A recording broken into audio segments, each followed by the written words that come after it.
They say laughter is the best medicine. But what happens when it becomes a crime? Not violence, not theft, not protest, just a laugh. A simple, reflexive response to something that hit just the right nerve. A meme. Harmless, right? Wrong.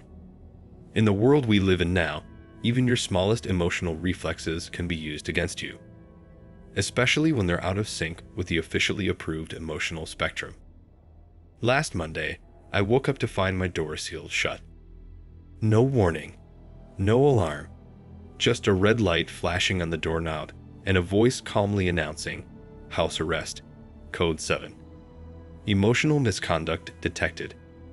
At first, I thought it was a prank. Maybe my neighbor's kid had figured out how to hack smart locks. Or maybe it was one of those hyper-realistic prank shows. I laughed to myself. Ironically, of course. Then I tried to open the door again. Nothing. I approached the wall panel and tried to override the lock. I spoke clearly. "Manual release, override code 212 beta." The panel flickered. The red light intensified. A new voice replied, more firm this time. "Override denied.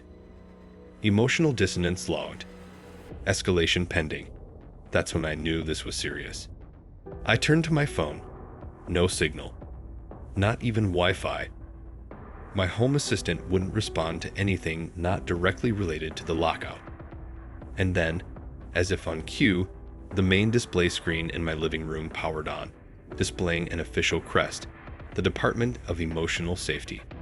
A pre-recorded message played. "Your digital activity has flagged you for inappropriate emotional engagement with banned satirical content. You have been placed on temporary house arrest pending emotional recalibration." Let me back up. 2 nights earlier, I was in bed, mindlessly scrolling through my social feed. I came across a meme, just an image, really. It showed the Minister of Public Unity holding a dog leash, but instead of a dog, the leash connected to dozens of pixelated citizens labeled compliant. The caption read, "Walkies at 8 a.m., thoughts at 9, if you're lucky." It was crude, slightly absurd, but it was also devastatingly accurate. And I laughed, just a short breath through the nose. A snort, really, nothing loud or exaggerated. But it was enough. Enough for the front-facing camera to catch my reaction. Enough for the micro-expression scanner in my smart pillow to detect a deviation from baseline. Enough for the emotional alignment algorithm to flag me. I didn't repost it, didn't save it, didn't even like it. But that didn't matter. Because in 205x, your emotions aren't yours anymore. They belong to the state. You see, in this world, your facial expressions are scanned 24/7. Your vocal tone is measured for defiance. Your biometric responses, heart rate, pupil dilation, even sweat production, are used to determine loyalty. They call it the Sentiment Integrity Protocol. Satire is dangerous because it bypasses logic and hits emotion directly. And laughter. Laughter is considered a spontaneous alignment signal. If you laugh at the wrong thing, it means your core values are unstable, that you're a threat to unity. So, here I was, trapped, my door sealed, my access revoked, my home converted into a reconditioning chamber. The screen in my living room now displayed a countdown, 12 hours of mandatory content realignment therapy. It began with soft visuals, smiling citizens, inspiring speeches from government officials, a steady narration whispering phrases like, "Loyalty brings joy, obedience brings peace, doubt brings danger." Every few minutes, a camera would scan my face. If I looked bored, timer reset. If I blinked too fast, reset. If I so much as sighed in frustration, reset. Quick break from this story. If you're watching this and thinking, that could never happen, let me ask you, how many times have you hesitated to post something online? How often do you second guess whether a joke might get you in trouble? Think about that. And if you're still with me, hit that like button, subscribe to 205X Stories, and share this video. Because the future's edge is sharper than we think, and you'll want to see what comes next. By hour 4, my mind was going numb. The same messages were repeated again and again. Compliance ensures peace. Laughter must align with collective values. I tried to tune it out. I tried thinking of something else. My childhood. Music. Anything.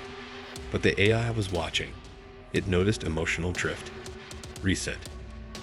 By hour 6, the loop evolved. The imagery became more intimate.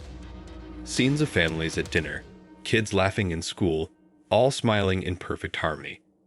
All reacting to state-approved humor. The jokes were painful. Hollow. Robotic punchlines delivered with perfect timing. A character would say, "Why did the citizen cross the street?" "Because the ministry told him to." Everyone would laugh, and you were expected to laugh, too. My laughter didn't come, because this wasn't funny. It was programming. By hour 7, my stomach churned. Not from hunger, but from disgust. I wasn't being punished. I was being reprogrammed. They didn't want silence. They wanted surrender. Hour 9, the screen went black. A voice whispered, "Reflect."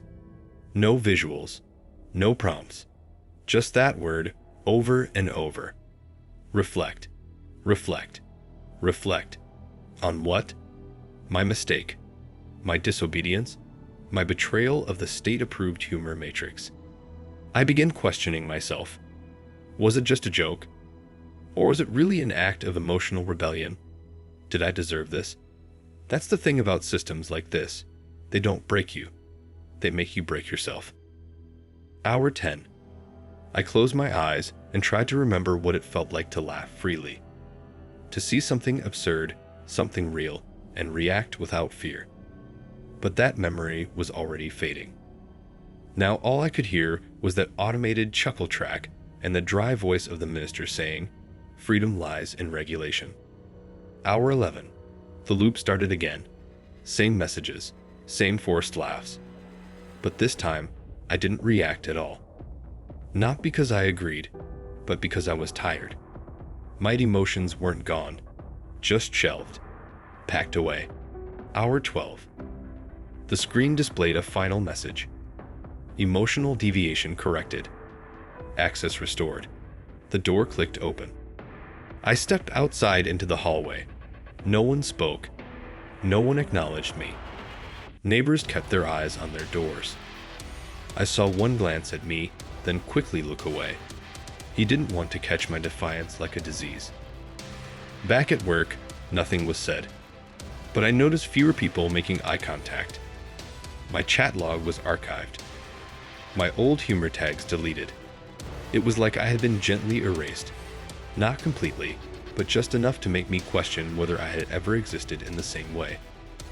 Since then, I haven't laughed at anything. Not really. I smile on cue. I nod when expected. I tap funny on the approved clips. But my laughter, that's locked away, because now I know what it costs. But here's the part that haunts me. I still remember the meme. Not the image. They deleted that, but the feeling it gave me. That flicker of shared understanding. That moment of knowing I wasn't crazy. That someone else saw the absurdity too. And if a meme, a stupid meme, can shake a system built on fear and conformity, maybe that's why they're so scared of it. Maybe laughter really is resistance. Maybe the next time I see something honest, I'll laugh again. And maybe that'll be the last time. If this story gave you chills, it's because it's closer than we think. Like the video, subscribe to 205X Stories, and comment below. Have you ever censored your own laughter? Because the next revolution might not start with a protest. It might start with a meme.